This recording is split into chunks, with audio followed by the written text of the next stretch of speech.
नमस्कार, मैं जितेंद्र शर्मा आपका स्वागत करता हूं अपने YouTube चैनल जेके मैथ्स में।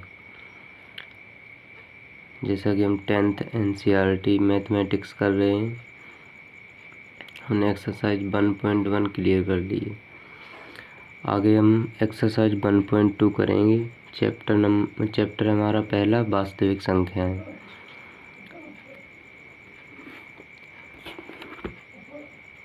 प्रश्नावली 1.2 पहला क्वेश्चन देखो दिया गया है भाई। पहले क्वेश्चन से स्टार्ट करते हैं हम। निम्नलिखित संख्याओं को अभाज्य गुणनखंडों के गुणनफल के रूप में व्यक्त कीजिए। तो अभाज्य गुणनखंडों के गुणनखंड के रूप में व्यक्त करना मतलब प्राइम फैक्टर हमें बताने हैं इसके। देखिए 140 क्वेश्चन नंबर पहला है। 140 के अभाज्य गुणनखंड बताने हैं। गुणनखंड करने के लिए आपको विभाज्यता के नियम की जानकारी थोड़ी होनी चाहिए। अभी हम इसको 2 से डिवाइड करेंगे, फिर जब तक ये 2 से कटता रहेगा तब तक हम इसको 2 से काटेंगे। 5 से कटेगा ये, फिर 7 से कटेगा। अब 1 आ गया। अब जब जहाँ भी 1 आ जाएगा वहीं हम छोड़ देंगे इसको। किसी भी संख्या का गुणनखंड करेंगे तो एक उसका ओवेनिस्ट गुणनखंड होता है। अब लिखेंगे 140 के गुणनखंड या अभाज्य गुणनखंड। 140 के गुणनखंड क्या है हमारे पास? 2 × 2 × 5 × 7। इसको हम लिख सकते हैं 2 की घात 2 गुणा में 5 × 7। यही हमारा आंसर होगा। क्वेश्चन नंबर 2 सेकंड पार्ट देखते हैं इसका। 156 के करने हमें फैक्टर 2 से कट जाएगा। ये किसी भी संख्या के पीछे 0, 2, 4, 6, 8, 10 अगर होता है तो संख्या 2 से विभाजित हो जाती है। 2 सत्ते 14, 2 अट्ठे 16। फिर काटो 2 तिया 6, 2 नेम 18। फिर 3 से काट दो, 3 एकम 3, 3 तिया 9। 13 से कटेगा, 13 एकम 13। लिखेंगे 156 के अभाज्य गुणनखंड।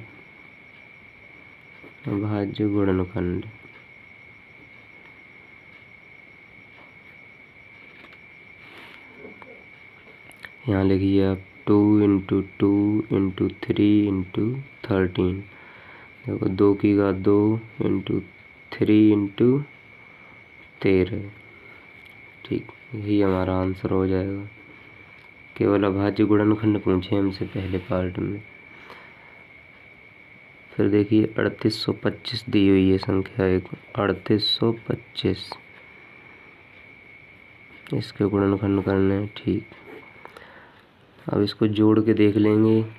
पहले हम 2 से तो कट नहीं रही क्योंकि इसके पीछे ना 0, 2, 4, 6, 8 कुछ भी नहीं है। 5 और 2 7, 8 15, 3 18। मतलब ये 18 इसका योग आ रहा है। ये 3 से डिवाइड हो जाएगी हमारी संख्या। 3 से डिवाइड होगी तो पूरी संख्या 3 से डिवाइड होगी। अंकों का योग अगर दी गई संख्या के अंकों का योग अगर 3 से डिवाइड होता है तो संख्या भी 3 से डिवाइड होती है। 3 एकम 3, 3 दूनी 6, 2 बचेगा, 3 सत्ते 21, 3 पंजे 15। फिर देखो 7 5 12, 3 15, 3 से फिर कटेगी।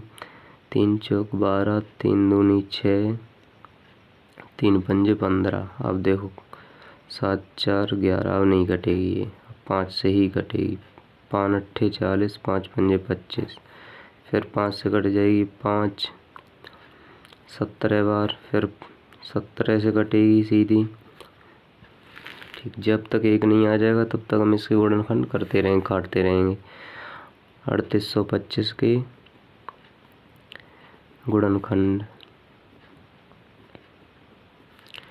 देखो 3 × 3 × 5 × 5 × 7। 3 की घात 2 गुणा में 5 की घात 2 × 7। ये इसके अभाज्य गुणनखंड हो जाएंगे। अब देखिए 4 नंबर दिया गया, पार्ट नंबर 4। इसको देखो, योग करके देखते 10 आ रहा है, मतलब ये 5 से ही घटेगी और किसी से नहीं घट रही है अभी। 5 एकम 5 डबल 0, फिर 5 एकम 5। अब देखिए 6 से तो कटेगी नहीं, 6 से वही संख्या कटती है जो 3, 2 और 3 से कटती है। 7 से काटिए इसको, 7 एकम 7, 3 बचेगा, 7 चौका 28, 7 तियो 21।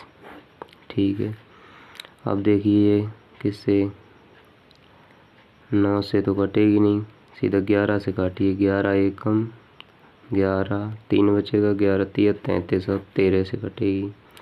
13 एकम 13, लिखेंगे 5005 के गुणनखंड कितने आए, 5 × 7 × 11 × 13, ये इसके अभाज्य गुणनखंड है। इसी तरह से हमें करने आगे। अब ये क्वेश्चन नंबर आपका फर्स्ट का 5 पार्ट, ये दिया गया हमें 7429, इसके गुणनखंड करने हैं हमें। अभी देखते हैं हम इसके गुणनखंड करके। देखिए इसके गुणनखंड करते हैं हम। 74 दे रखा है हमें, अब इसको हम देखो 9 से तो ये कट नहीं रही है, इस अंकों का योग करिए इसके। 11 8 15 और 7 22, ना 3 से कट रही है ना 9 से कट रही है, 7 से भी नहीं कटेगी, ये कटेगी सीधी 17 से। देखो 17 चौके 68, 6 बचेगा 52, 17 तियो 51, 62 हो जाएगा, 17 तियो 51 और 17 सत्ते 119, फिर कटेगी 19 से। 19 दूने 38, 19 तिया 57, फिर सीधे 23 से, 23 एकम 23, तो 7429 के अभाज्य गुणनखंड क्या हो जाएंगे, 17 गुणा में 13 गुणा में 23, यही इसके अभाज्य गुणनखंड होंगे। आगे देखते हैं।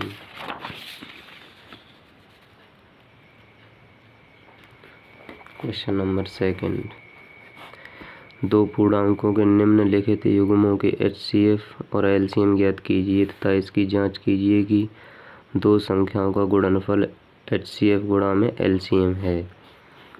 ठीक है, ये दो संख्याएं दी हुई हैं, इनके हमें पहले HCF निकालने हैं। सेकंड पार्ट 26 और दूसरी संख्या दी हुई है 91।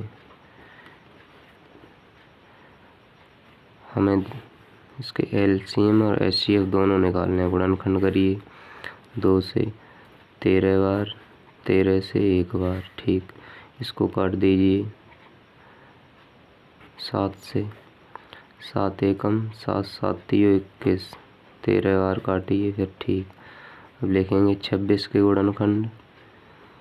26 के गुणनखंड क्या, 2 × 13 × 1 लिख सकते हैं क्योंकि सबका वेनिस्ट गुणनखंड होता है 1। 91 के गुणनखंड लिख लेंगे 7 × 13 × 1, तो इसमें कॉमन क्या है,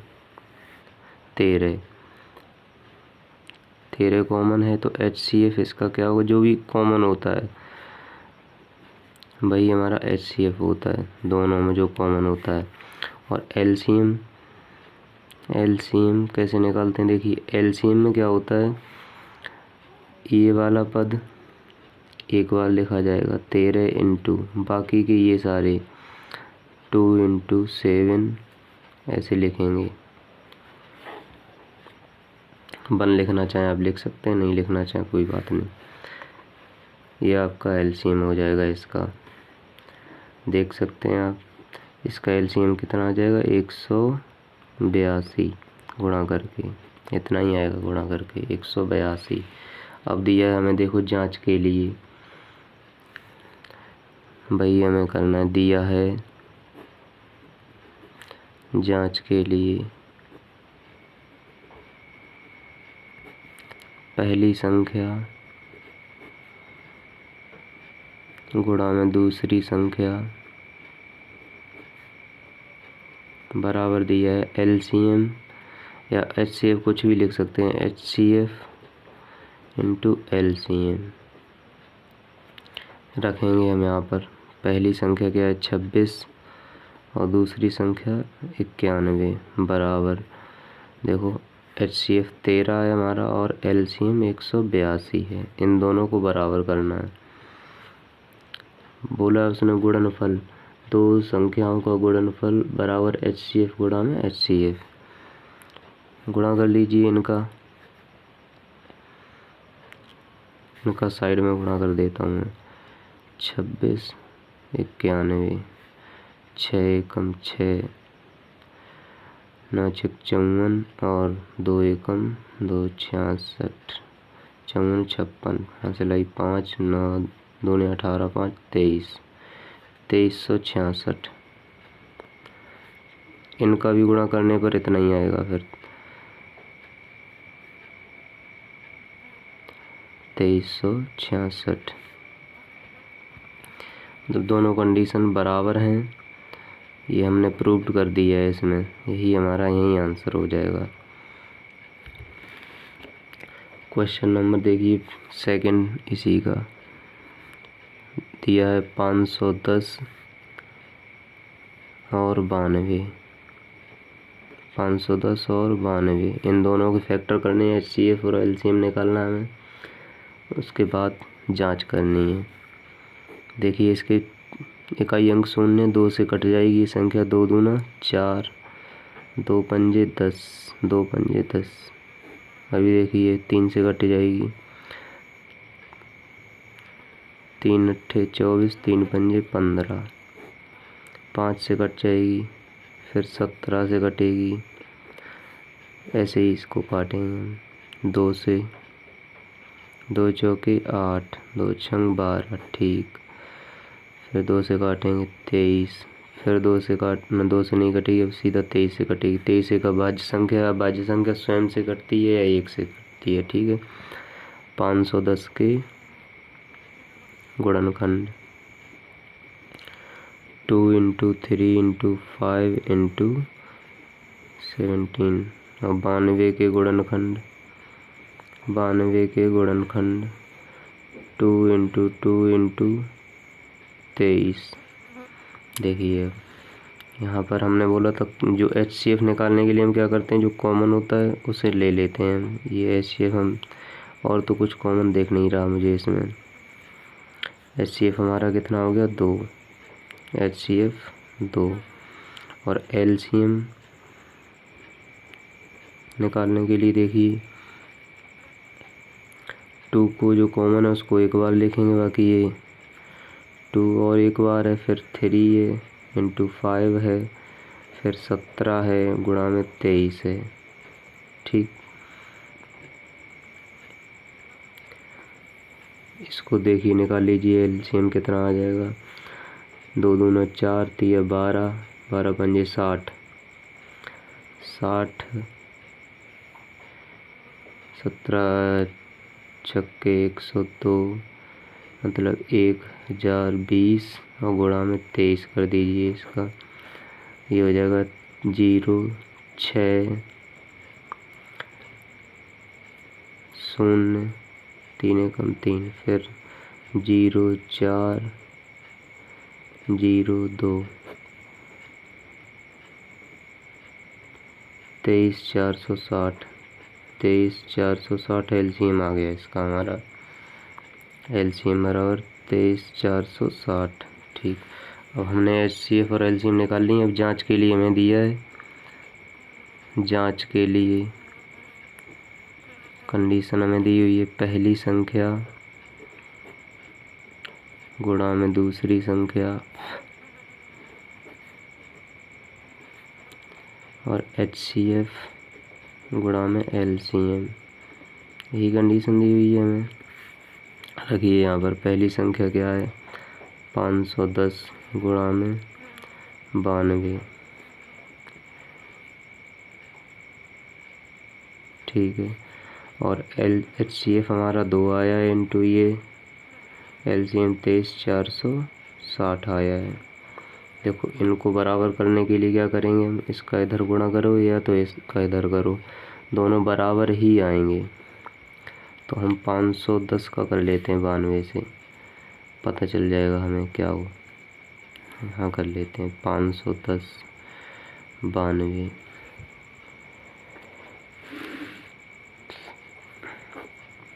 शून्य 2 एकम 2 2 पंजे 10, ठीक। 0 9 एकम 9 9 पंजे 45, 0 2 9 6 46 920, 46,920 इन दोनों का आया है। और ये बराबर में ये भी इतना ही आएगा। देखो 0 12 9 3 दूनी 6 4, मतलब ये दोनों कंडीशन सेटिस्फाइड, कंडीशन हमारी सेटिस्फाइड है, बराबर है दोनों तरफ, प्रूव्ड कर दिया है हमने। देखिए क्वेश्चन नंबर 2 का दूसरा पार्ट हो गया है। अब हम करेंगे इसका थर्ड पार्ट। थर्ड पार्ट पे आ जाते हैं हम। थर्ड पार्ट देखते हैं। 336 दिया गया है, 336 और 54, इसके पहले गुणनखंड कर लेंगे हम दोनों के। 2 से काटी 2 एकम 2, 2 छंग 12, 2 अट्ठे 16, फिर 2 से काटिए 2 अट्ठे 16 और 2 चौके 8, फिर 2 से काट दीजिए 2 चौके 8, 2 दूना 4, फिर 2 से काटिए। अब हो जाएगा आपका 2 दूना 4, 2 एकम 2, 3 से काट दीजिए, फिर 7 से काटिए। इसको ऐसे ही करिए डिवाइड, 27, 3 से काटिए, हमारे पास आ जाएगा 9, फिर 3 से काटिए 3, फिर 3 से काटिए इतना। अभी देखिए इसके गुणनखंड लिखेंगे 336 के गुणनखंड कितने हैं, 2 इंटू 2 इंटू 2 इंटू 2, 4 बार 2 है, इंटू 3 इंटू 7, 54 के गुणनखंड, 54 के गुणनखंड 2 इंटू 3 इंटू 3 इंटू 3। देखिए अब इसका HCF निकाल लीजिए। HCF इसमें कॉमन क्या है, एक तो यहाँ 2 कॉमन है और एक यहाँ 3 कॉमन है, ये वाला, बाकी कुछ नहीं कॉमन है। तो 2 इंटू 3 बराबर HCF हो जाएगा 6 इसका। और LCM निकालने के लिए क्या करेंगे हम, जो कॉमन होता है उसको एक बार लिखते हैं, लिख लिया 2 इंटू, अब देखो 2 3 बार और है तो 2 इंटू 2 इंटू 2, इसके बाद हमारे पास 2 3 हैं और एक बार कॉमन 3 इंटू 7, इतना LCM आएगा हमारे पास। कर लीजिए 2 दूना 4 दूना 8 दूना 16, 16 तिया 48, देखिए 48 और 7 21 तिया 63, इनका गुणा कर दीजिए। 3 24, हासिल आई 2, 8 छंग 48, 48 और 4 तिया 12, 60 62, हासिल आई 6, 6 चौगु 24 और 36, 3024। LCM इसका आ गया 3024 हमारे पास। अब कंडीशन के लिए, कंडीशन दी हमें जांच के लिए, लिखेंगे जांच के लिए दिया पहली संख्या गुणा में दूसरी संख्या बराबर LCM, कुछ भी पहले लिख लो, LCM गुणा में HCF, ठीक रख देंगे हम यहाँ पर। पहली संख्या 336 इंटू दूसरी 54 बराबर LCM 3024, और HCF आया हमारा 6। ठीक है, देख लीजिए इसको। 336 और 54 का गुणा करके 6 चौक 24, हासिल आई 2, 4 तिया 12, 14, 1 4 तिया 12, 1 13, 5 छक्का 30, 3 5 15, 18, 5 15, 1 16। तो हमारे पास आ गया 18,144।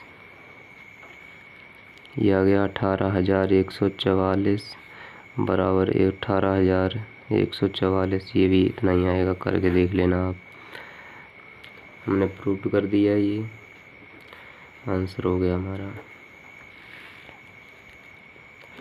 अभी देखिए क्वेश्चन नंबर 3 पे आ गए हम। अभाज्य गुणनखंड विधि द्वारा निम्नलिखित पूर्णांकों के HCF और LCM ज्ञात कीजिए। अभाज्य गुणनखंड विधि द्वारा निम्नलिखित पूर्णांकों के LCM और HCF ज्ञात कीजिए। ठीक है, क्वेश्चन नंबर 3 में पहला पार्ट करेंगे हम। अब देखिए हमें दिया गया 12, 15 और 21। इन सब के हम फैक्टर करेंगे। इस सभी के फैक्टर कर लीजिए। 2 से काटिए 6, 2 से काटिए फिर 3, फिर 3 से काटिए 1, फिर 5 3 से काटिए पहले 5, फिर 5 से काटिए 1, 3 7 21, 7 एकम 7। ये 12 के गुणनखंड, 12 के गुणनखंड कितने? 2 × 2 × 3। और 15 के गुणनखंड 3 × 5। फिर 21 के गुणनखंड, 21 के गुणनखंड ये हमारे पास है 3 × 7। ठीक है, इसमें आपको दिख रहा होगा सिर्फ 3 ही एक कॉमन है, ये वाला, बाकी कुछ कॉमन नहीं है। तो HCF हमारे पास क्या आएगा? 3। और LCM देख लेंगे हम क्या निकलता है यहाँ से। 2 × 2 × 3 एक बार, 5 × 7। देखो 2 दूना 4 तिया 12 पंजे 60 और 6 सत्ते 42। LCM हमारे पास आ गया 420। यही हमारा आंसर होगा। सेकंड पार्ट देखते हैं इसका हम। सेकंड पार्ट में दिया है 17 और 23 और 29। और क्या दिया? 29। ये देखिए तीनों ये क्या है? ये अभाज्य संख्या है तीनों। तो तीनों का HCF तो 1 होगा, क्योंकि किसी भी अभाज्य संख्या का HCF क्या होता है? 1। क्योंकि अभाज्य संख्या या तो स्वयं से कटती है और या 1 से कटती है। देखिए ऐसे करके देख लीजिए। 17 का अगर हम अब गुणनखंड करेंगे तो 17 एकम 17, फिर 17 गुणा में 1, इसके फैक्टर कितने हुए? 2। किसी अभाज्य संख्या के 2 फैक्टर होते हैं, उसमें कॉमन सिर्फ हमें क्या मिलेगा? इन तीनों में 1। तो HCF तो इसका हो जाएगा 1 और LCM इसका हो जाएगा इन तीनों संख्याओं का गुणनफल। 17 गुणा में 23 गुणा में 29, यही है हमारे पास। इनका आप गुणा कर लेंगे और HCF LCM निकाल लेंगे, जो कुछ भी आएगा यही हमारा फिर आंसर हो जाएगा।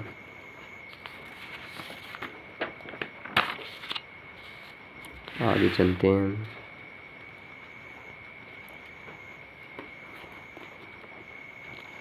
देखिए क्वेश्चन नंबर 4 दिया गया है। HCF ऑफ 306 657 बराबर 9 दिया गया। मतलब HCF दिया गया 2 संख्याओं का, LCM ज्ञात करना है हमें। 2 संख्याएं दी गई हैं। ठीक है, बहुत सिंपल है क्वेश्चन। क्वेश्चन नंबर है 4। दे रखा है हमें HCF ऑफ 306 और 657 बराबर 9 और LCM निकालना है हमें इन दोनों संख्याओं का। ठीक है, देखिए हमें पता है फॉर्मूला इसका क्या होता है।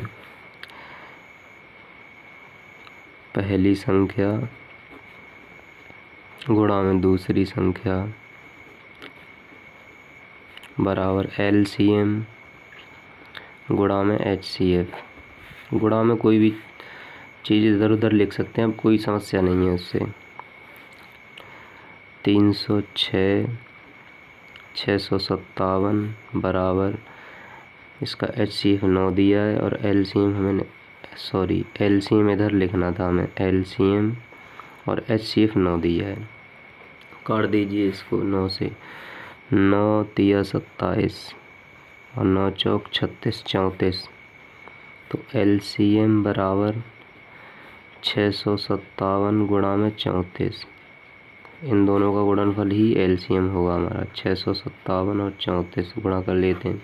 7 चौक 28, 2 4 5 20, 22 की 2 4 6 24 26। ठीक, 21 2 5 15 17 की 1 36 18 1 19 8 3 13 11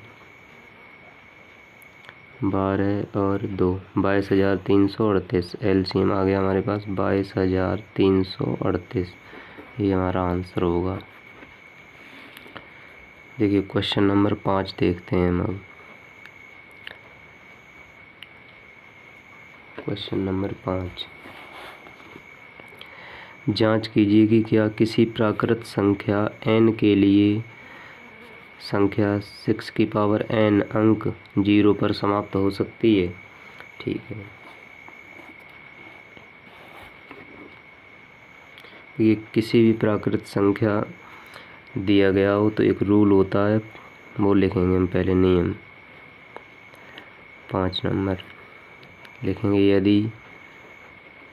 यदि कोई प्राकृतिक संख्या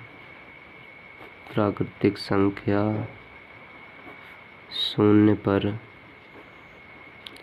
समाप्त होना चाहती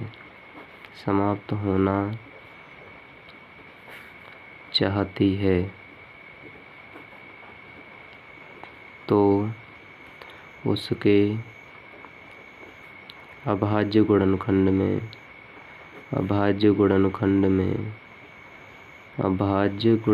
में कम से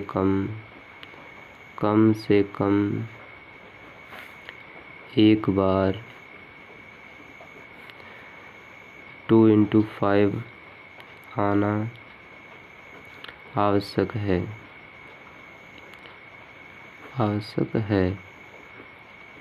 ठीक, ये नियम होता है हमारे। देखिए यदि कोई संख्या प्राकृत संख्या जो 0 पर समाप्त होना चाहती है, उसके अभाज्य गुणनखंड में 2 into 5 आना आवश्यक है, तभी 0 हो सकता है, वरना कभी 0 नहीं होगा।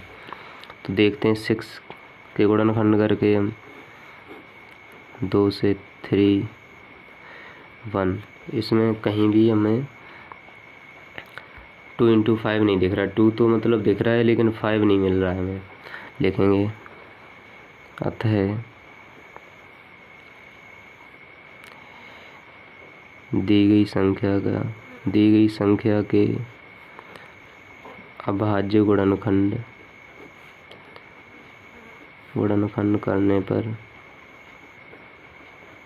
करने पर हमें 2 into 5 एक बार भी नहीं मिला, अर्थात यह संख्या 0 पर कभी समाप्त नहीं हो सकती। यही हमारा आंसर हो जाएगा। इतना ही लिखना है हमें बस। अब देखिए क्वेश्चन नंबर 6, 5 कर लिया हमने, क्वेश्चन नंबर 6 करेंगे हम। क्वेश्चन नंबर 6 देख लीजिए एक बार, सॉरी। व्याख्या कीजिए कि 7 × 11 × 13 + 13 और 7 × 6 × this one दिया। ये संख्या भाज्य संख्याएं हैं तो क्यों हैं? ठीक, 6 नंबर में पहला हमें दिया है 7 × 11 × 13 और +13। ठीक है, ये संख्या दी गई है और पूछिए भाज्य है तो क्यों है। देखिए भाज्य और अभाज्य संख्याओं का कॉन्सेप्ट क्या होता है। अभाज्य संख्या के 2 गुणनखंड होते हैं केवल, और भाज्य संख्या के 2 से अधिक गुणनखंड होते हैं। अगर 2 से अधिक गुणनखंड हैं तो वह भाज्य संख्या कहलाती है। तो हम देखेंगे इसके 2 से अधिक गुणनखंड हैं या फिर कितने गुणनखंड हैं। ठीक है, यहाँ से हम 13 कॉमन ले लें तो 7 × 11 और +1 ये आ जाएगा हमारे पास। यहाँ से 13 तो कॉमन ले लिया हमने, 1 आ गया हमारे पास। ठीक, अब देखिए ये 13 × 11 7 70 1 78 और गुणा में 1 सबके में लिख सकते हैं। पहली बात तो यही हमें कट जाएगा अभी। तो इसके हमने प्राप्त किया एक 2 से अधिक गुणनखंड है। अतः संख्या के 2 से अधिक गुणनखंड हैं, अर्थात यह भाज्य संख्या होगी। बस यही हमारा आंसर हो जाएगा। अभी देखिए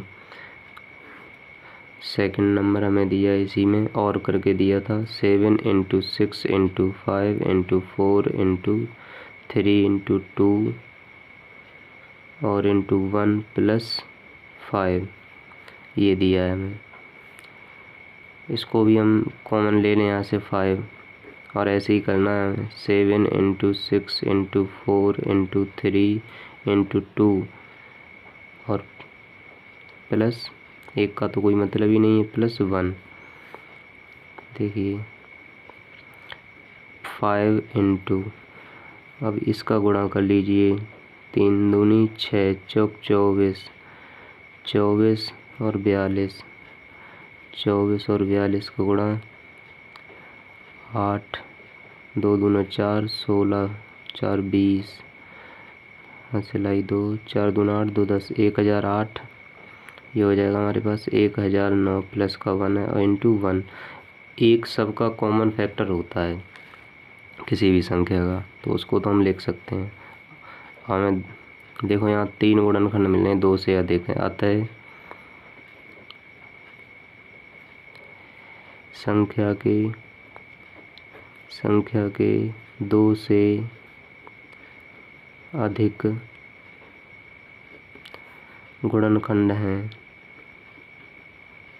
गुणनखंड हैं, अर्थात यह भाज्य संख्या होगी। ये हमारा क्वेश्चन नंबर 6 समाप्त हो गया है। अब हम आगे करेंगे क्वेश्चन नंबर 7। देखिए क्वेश्चन नंबर 7 क्या कह रहा है हमें।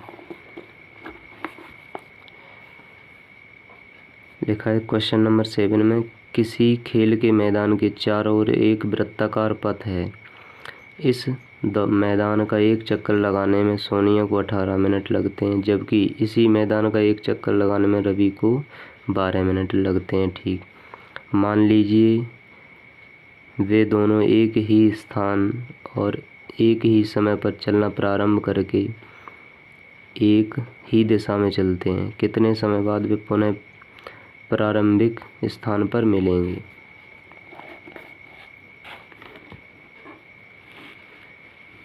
क्वेश्चन नंबर 7 देखिए, एक कोई वृत्ताकार पथ था। इसमें बोला है कि सोनिया जो है उसको एक ही स्थान पर दोनों चलना प्रारंभ करेंगे एक स्थान से, और सोनिया को 18 मिनट लगते हैं। मान लो ये कोई सोनिया है और दूसरा है रवि, इसको 12 लगते हैं, इसको 18 मिनट लगते हैं। एक ही स्थान से एक ही समय पर चलना प्रारंभ करते हैं और एक ही दिशा में चलना प्रारंभ करते हैं, ठीक है। तो इसका जो इसका जो HCF निकलेगा वही हमारा आंसर होगा। ये जब भी मिलेंगे वो हमें मिल जाएगा, उससे HCF निकालने से हमारा HCF इसका आंसर होगा क्वेश्चन का। तो HCF निकालते हैं। 2 नंबर दिए गए हमें 18 और 12। HCF निकाल लीजिए। HCF कई भाग विधि से भी निकाल सकते हैं, आप ऐसे ही निकाल लीजिए। 2 से काटिए 2, नेम 18, फिर 3 से काटिए 3, फिर 3 से 1। अब इसको काट लीजिए 2 से 6, फिर 2 से 3, फिर 3 से 1। देखिए 18 के गुणनखंड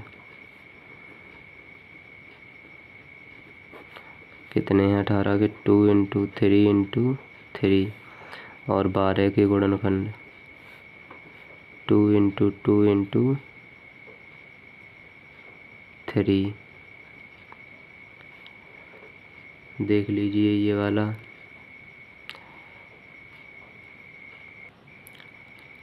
देखिए माफ़ी चाहता हूँ, सॉरी, इसका हम LCM निकालेंगे। ऐसे जब भी क्वेश्चन आते हैं तो उनके LCM निकालते हैं हम। जैसे बत्तियों वाले क्वेश्चन आते हैं, लाइट चमकती है, उनके क्वेश्चन आते हैं, उनमें LCM निकालते हैं, वही हमारा आंसर होगा। LCM साथ में भी निकाल सकते थे LCM, अब हमने ऐसे कर लिया तो कोई बात नहीं। देखिए LCM निकालने के लिए क्या करेंगे हम, LCM ये जो कॉमन है उसको एक बार लिखेंगे, बाकी 2 एक बार और है, फिर ये 3 एक बार कॉमन है और एक बार ऐसे ही है। 3 3 9 दूना 18 दूने 36, 36 मिनट बाद ये दोनों वापस मिलेंगे एक दूसरे से। तो वीडियो अगर अच्छी लगे तो लाइक करें, शेयर करें, सब्सक्राइब करें चैनल को। वीडियो देखने के लिए धन्यवाद, थैंक यू।